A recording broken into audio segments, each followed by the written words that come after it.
Tin kim ka handon sa akin Tulaw ka to'y tebo Kay katan kung tamyangin Aray luasin Min handon ve chin se mo Kadulay mampuy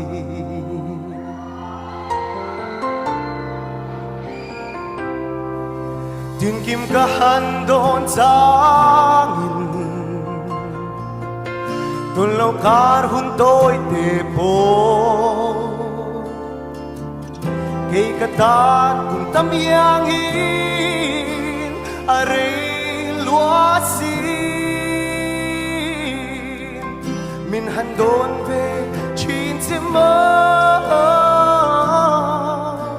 Kadulay mampuy Kaduberte Kapangay berte Di abiatu katlantehi Milerilel sa donem ni Kapangay se asin Phone flashlight melody en sako Thì lúc na giống giống ta thế này cả đà đấy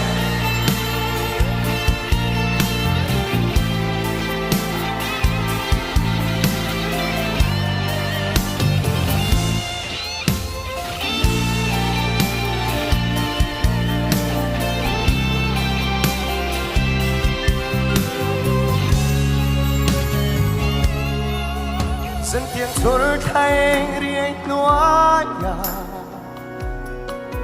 Mà tên cả handon chinte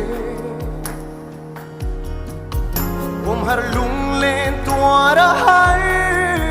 Kay ka ta tra na may mo Min handon ve chinte mo Kadulay mampuy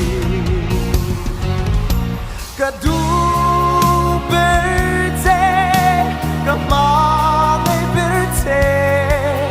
Di abiatu kahlantehi Milarilel sa donem ni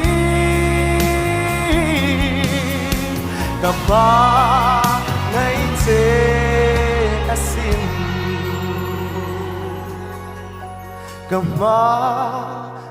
te asin Hello, okay?